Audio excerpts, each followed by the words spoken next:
रदीतु बिल्लाहि रब्बा व रदीतु बिल इस्लामी दीना व रदीतु व बि मुहम्मदिन सल्लल्लाहु अलैहि वसल्लम नबिय्यन व रसूला।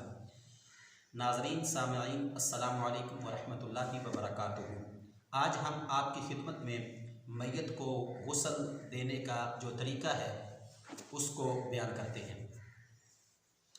मैयत को गुस्ल देने के लिए जिस जगह को मुंतखब किया जाए उस जगह पे तख्ता रखने के बाद जो है वो अगरबत्तियों को सुलगा लिया जाए और अगरबत्तियों को सुलगाने के बाद 3 मरतबा या 5 मरतबा जो है वो तख्ते के चारों तरफ उसको घुमा दिया जाए। ये एक मुस्तहब अमल है ताकि वहाँ का जो माहौल है, जिस जगह पे मैयत को गुस्ल देना है, वो मुअत्तर रहे और खुशबूदार रहे और किसी किस्म की जो है वो स्मेल या घिन वगैरह ना आए। मैयत को जो लिटाने का तरीक़ेकार है, किबला सिमत मैयत के पाँव नहीं होने चाहिए। जो कब्र में रखने का तरीक़ेकार है वही तरीका मैयत को गुस्ल देते वक्त लिटाने का है। मैयत को लिटाने के बाद सबसे पहला मामला मैयत के सतर को ढांकना है और मैयत के सितर को ढांकने के लिए मोटी चादर का इस्तेमाल किया जाए जो सफ़ेद रंग की ना हो बल्कि प्रिंटेड हो। आम तौर पे घरों में जो दरी या खेस वगैरह मोटा कपड़ा जिससे पानी गिरने के बावजूद भी ना जिस्म की चमक ज़ाहिर हो और ना ही जो है वो सितर का कोई हिस्सा ज़ाहिर हो, क्योंकि जिस तरह ज़िंदा इंसान का सितर देखना हराम है, इसी तरह मुर्दा इंसान का भी सितर देखना हराम है।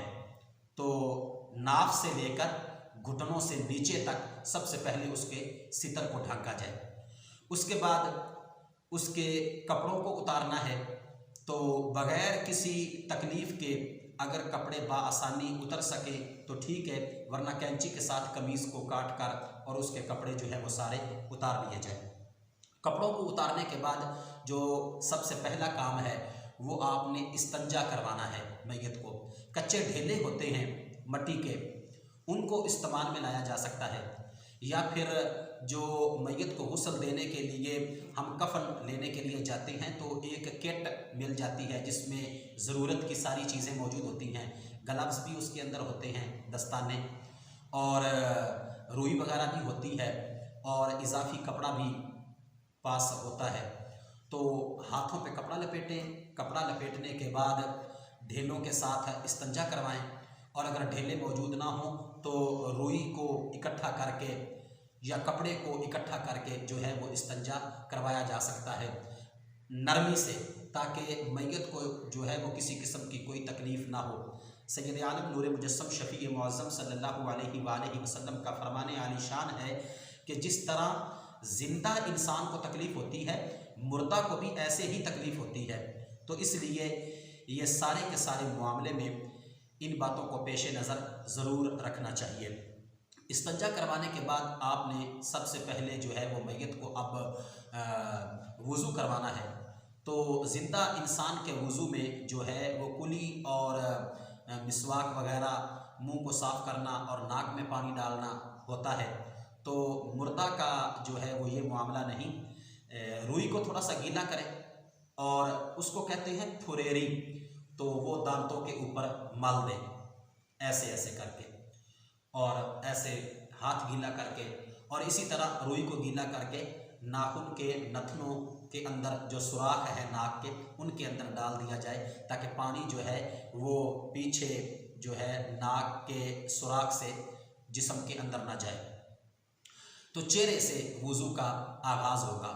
चेहरे को 3 मरतबा धोएं, उसके बाद दाएं बाजू को, उसके बाद बाएं बाजू को, और उसके बाद जो है वो सर का मसा, और उसके बाद दायां पाँव, और फिर आखिर में बायां पाँव। एक मरतबा भी इन आज़ा को, वुज़ू के आज़ा को धोया जा सकता है और 3 मरतबा भी धोया जा सकता है।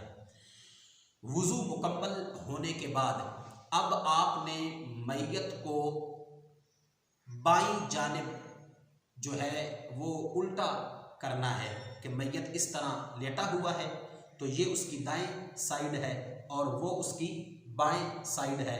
तो मैयत को इस तरह कल्टी यानी कि बाहनी साइड के ऊपर जो है वो आपने उसको उल्टा करना है, और जो सितर ढकने वाला कपड़ा है उसको थोड़ा सा सिरका के पहले ही खींच लें, ताकि मैयत को उल्टा करने की वजह से उसके बैक जिस्म का कोई हिस्सा जो है वो नज़र ना आए, और पूरा जो है जिस्म के ऊपर नाखूनों तक सर के बालों से लेके आपने पानी जो है वो डाल देना है राइट दाएं साइड के ऊपर।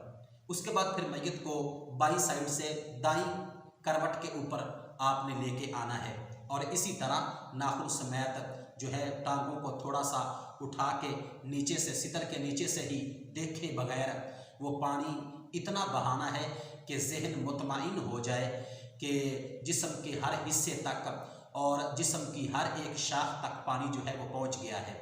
क्योंकि जिस तरह ज़िंदा इंसान जिस वक़्त गुस्ल करता है तो एक बाल के बराबर भी अगर जिस्म का कोई हिस्सा खुश्क रह जाए तो गुस्ल नहीं होता, इसी तरह मुर्दा इंसान जब उसको गुस्ल दिया जाए तो इस बात को ज़रूर जो है वो अपने जहन में रखना चाहिए। इतना पानी बहाएं कि जिस्म के कोई भी हिस्सा जो है वो खुश्क ना रहे। अब उसको सीधा लिटा देना है, और सीधा लिटाने के बाद उसको पीछे से थोड़ा सा खड़ा करना है। आमतौर पे अगर मैयत को जो है वो ज़्यादा वक्त गुजर गया हो तो जिस्म अकड़ जाता है तो थोड़ी सी मुश्किल पेश आती है, और अगर मैयत के जो है वो जल्दी उसको गुस्ल दिया जाए तो जिस्म जो है वो बाआसानी फोल्ड हो जाता है कि जिस तरह मैं बैठा हूँ इस तरह टांगें उसकी लंबी ही होंगी, और पीछे से उसको ऊपर खड़ा किया जाए ताकि सीधा उसका पेट हो जाए, और अगर थोड़ी सी टेक लगानी पड़े तो उसको सहारा भी हाथों का दिया जा सकता है। आहिस्ता आहिस्ता पेट को मसले, ऐसे ज़ोर से घिसट घिसट के नहीं कि रगड़ उसको महसूस हो, आहिस्ता आहिस्ता नरमी से ऐसे, तो ऐसे ऐसे पेट को मसले। अगर कोई गलाजत जो है वो किसी जगह पे अटकी हुई तो वो पखाने के ज़रिए से और उस रास्ते से जो है वो निकल जाएगी। उसके बाद मैयत को लिटा दें और अच्छे तरीके से उसके शर्मगाह वाले हिस्से को जो है वो वाश कर दें, धो दें। उसके बाद सुन्नत करीमा है, हदीस पाक में है कि बेरी के पत्ते जो हैं या फिर नीम के पत्ते भी इस्तेमाल किए जा सकते हैं, तो वो अलहदा से उबाल के रखे हुए हो और पानी इतना गर्म हो कि ज़िंदा इंसान जो है वो जिस तरह गर्म पानी को हाथ लगाए तो उसको किसी किस्म की कोई तकलीफ़ ना हो, बल्कि उसको वो बर्दाश्त कर सकता हो, इतना जो है वो पानी हॉट हो, इतना गर्म हो। तो बेरी के पत्ते जो हैं या फिर नीम के पत्ते वो उबाले जा सकते हैं और उसमें मिक्स किए जा सकते हैं। और अलहदा पानी जो काफूर वाला है वो भी रखा हुआ हो, तो बेरी वाले और नीम वाले जो पत्ते हैं उसको पूरे जिस्म के ऊपर जो है वो डाला जाए। अच्छे तरीके से पूरे जिस्म के ऊपर पानी बेरी के पत्तों वाला या नीम के पत्तों वाला बहाने के बाद अब जो है काफूर मिला, ये टिक्कियाँ होती हैं छोटी छोटी, तो काफूर मिला जो पानी है वो भी सुन्नत करीमा है कि मैयत के पूरे जिस्म के ऊपर जो है वो उंडेल दिया जाए। अब यहाँ तक जो गुस्ल का तरीक़ेकार है वो मुकम्मल हो गया मैयत को गुस्ल देने का, उसके जिस्म को खुशक करें। हाँ, एक बात जहन में रखें कि अगर जुल्फ़ें हैं मैयत की, यानी कि जो फौत होने वाला है उसकी जुल्फ़ें हैं, तो वो पीछे से निकाल के यहाँ पे डाल दी जाए, इधर से यहाँ पे डाल दी जाए और फिर इधर से बाईं जानिब से यहाँ पे डाल दी जाए। तो मेरे मोहतरम इस्लामी भाइयों, ये मैयत को गुस्ल देने का तरीका है। और जो मैयत को गुस्ल देता है और उसका अगर कोई ऐब उसको मालूम हो, उस ऐब को छुपाता है, तो सैयद आलम नूर मुजस्सम शफ़ी मुअज़्ज़म सल्लल्लाहु अलैहि वसल्लम ने इरशाद फरमाया कि मैयत को गुस्ल देने की इतनी फजीलत है कि अल्लाह की रज़ा के लिए मोमिन भाई को गुस्ल दिया और उसके ऐबों पे पर्दा डाला, उसके ऐबों को लोगों के ऊपर ज़ाहिर नहीं किया, तो इसका इतना सवाब है कि रब्बे ज़ुल जलाल गुस्ल देने वाले के 40 कबीरा गुनाहों को मुआफ़ फरमा देता है। और एक रिवायत में है कि अल्लाह ताला उसको गुनाहों से ऐसे पाक फरमा देता है कि जैसे वो आज ही माँ के पेट से पैदा हुआ हो। मेरी दुआ है कि खालिक कायनात हम सबको दीन पर अमल करने वाला बनाए और दीन को सीखने की हमें तौफीक अता फरमाए। आमीन व आखिर दावाया अनिल हम्दुलिल्लाहि रब्बिल आलमीन।